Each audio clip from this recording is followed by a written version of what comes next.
Thank you for listening to the Business Blast podcast. So, for all my listeners out there that have been wanting to do your own podcast, I'd like to introduce to you Anchor. Anchor is a one-stop shop for recording, hosting, distributing, and monetizing your podcast. So, before I found Anchor, I had never actually done a podcast because all the research that I had gathered made it seem very complex. Then I found Anchor, and Anchor makes podcasting extremely simple. So if you want to do your own podcast, go to anchor.fm/start. I can't wait to hear your podcast.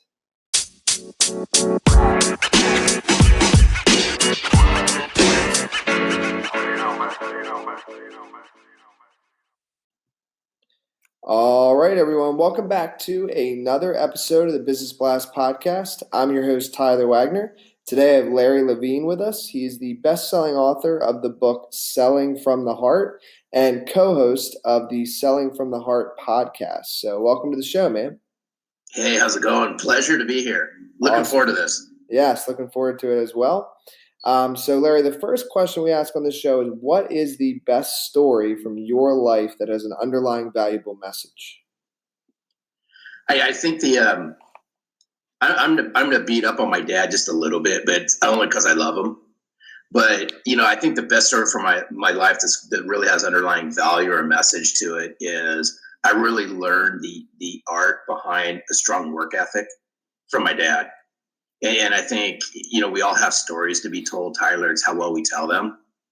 And the best message, the best coaching, the best that I ever got was from my dad, who instilled the work ethic in me. And he said, hey, you'll be valuable out there in the marketplace if you do your job, you stick to a process, you have a plan, and you just go about doing the same thing that you're supposed to be doing every single day. Mm-hmm. Dude, yeah, I can relate to that. My dad worked his ass off, still does. And when you see it every day, it's a lot. I don't want to say it's easier, but then you're like, okay, well, I've seen my dad do it, so it's like now I know that I can as well.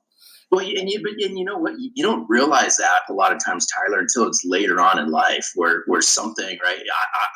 Something just happens. You go, oh, that's what it was all about, right? Mm-hmm. That's what all those talks were all about, right? That's what it was about, and that's what I learned. It just took me a long time to figure that one out. Got it. Yeah, no, I when I was like a kid, I wasn't really fully understanding, but as I got older, I was like, I remember being younger and thinking like, I don't know how he does it. And now that I'm older, it's weird. It's like okay, well, now I know how he did it because I'm also doing it.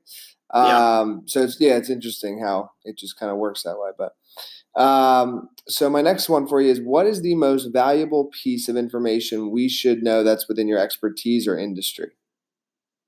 I think the biggest thing, and I really talk about this a lot, Tyler, is value.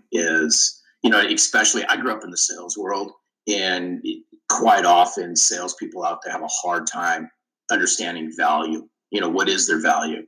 So my most valuable piece of information to lay upon people, or my expertise, is we must be valuable, right? We have to understand what value is. We have to bring our heart into what we do. Because if we don't, we become lifeless. And there's a lot of lifeless people out there that are going about doing their job because they don't understand their value, or quite frankly, they may not have their heart in it. Mm-hmm. And then it definitely ties in. The next one I got for you is, what is your best piece of overall business advice? So not necessarily industry specific.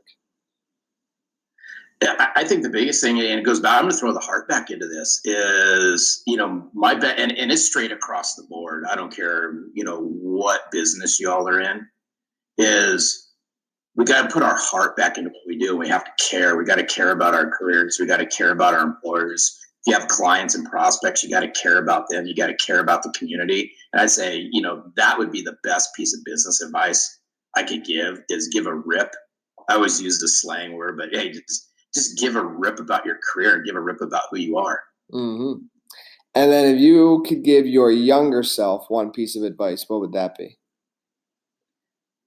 And I didn't find this one out till later on, is go get a coach or a mentor.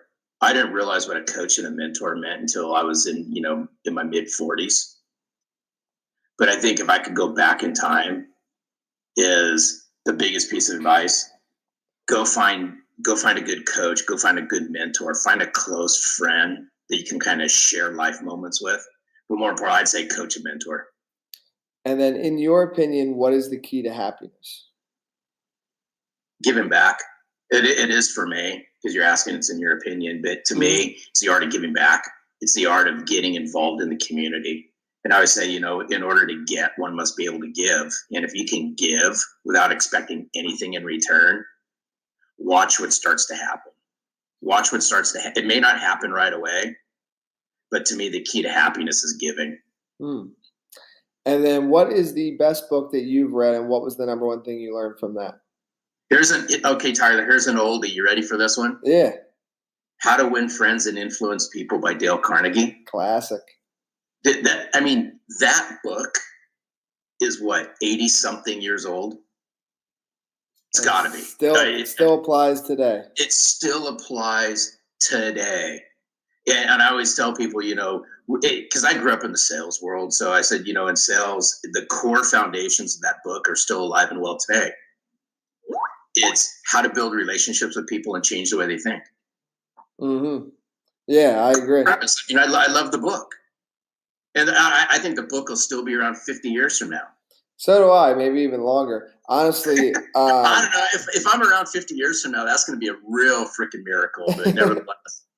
No, I think that book is one of the books that a lot of people start out with, It's like one of the first kind of books that like jump you into personal development and business books. It was actually the second book I ever read. The first one was How to Master the Art of Selling, but that's the How to Win Friends and Influence People has got to be the all-time classic I've ever read. Yes. And then the next one I got for you is, what is your favorite quote and why? Can I throw two? Because I think I always say I'm just getting it done. Somebody just asked me, "Hey, what are you doing?" I said, "I'm just getting it done." And the other one is just doing my job. And I think doing the job is everyone always asks me, "What's your key to success?" I said, "Just do your job, right? Just do what you're supposed to do." Yeah, it is. We tend to overcomplicate things. We way overcomplicate things. That's why I always just say, if you want the key to success, it's within you. Just do what you signed up to do. I don't care what it is. Just do your job. Yeah. Well, really, too, it's pretty much what you're saying is it's like it's interesting how, well, if you tell like a friend, let's say, that you're going to show up somewhere at a certain time, like typically we're very accountable when it comes to other people because we don't want to let other people down.